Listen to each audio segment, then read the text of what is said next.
Do you see a replay of what happened in the lead up to the war with Iraq? The allegations of the weapons of mass destruction, the media leaping on to the bandwagon? Well, in a way, but you know, history doesn't repeat itself exactly twice.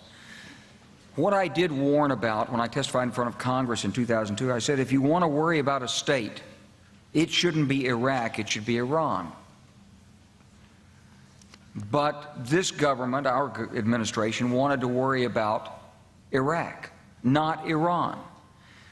I knew why, because I'd been through the Pentagon. Right after 9/11, about 10 days after 9/11, I went through the Pentagon and I saw Secretary Rumsfeld and Deputy Secretary Wolfowitz. I went downstairs just to say hello to some of the people on the Joint Staff who used to work for me, and one of the generals called me in. He said, "Sir, you got to come in and talk to me a second." I said, "Well, you're too busy." He said, No.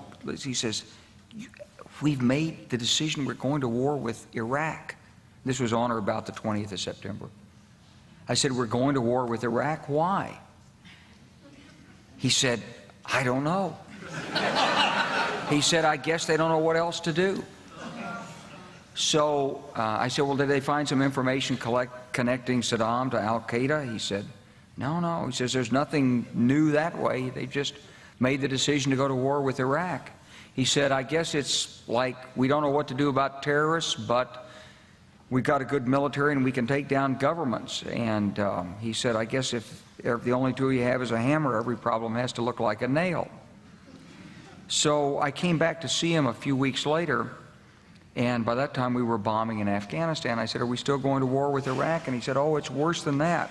He said, he reached over on his desk, he picked up a piece of paper, and he said, I just got this down from upstairs," meaning the Secretary of Defense's office today, and he said, "This is a memo that describes how we're going to take out 7 countries in 5 years, starting with Iraq and then Syria, Lebanon, Libya, Somalia, Sudan, and finishing off Iran." The truth is about the Middle East is, had there been no oil there, it would be like Africa. Nobody is threatening to intervene in Africa.